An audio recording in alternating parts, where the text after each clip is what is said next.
Kau tengah mencari bilik sewa premium dekat area Ceras ataupun dekat M Vertika yang hanya 600 meter saja jalan kaki ke MRT Maluri. So aku ada satu unit bilik, yang ni bilik master, 1200 sebulan.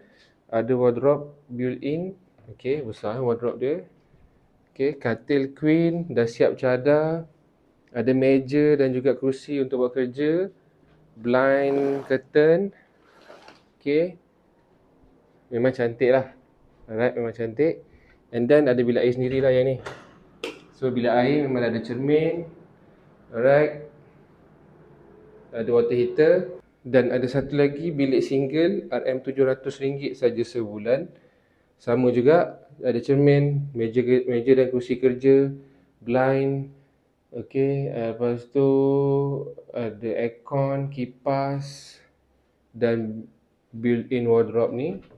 Besarlah kalau boleh tak barang kau macam-macam, jadi bilik tak bersepah. Okey, sama juga katil single siap cadar. So apa lagi? Korang dapat tempat iron, wifi, meja makan, dan ada kitchen island untuk korang letak barang korang kat sini. Okey, boleh masak, microwave, ada water dispenser, pinggan mangkuk kita sediakan. Ada peti ais juga. Okey, ni peti ais dia. Kita dah bagikan ikut bilik.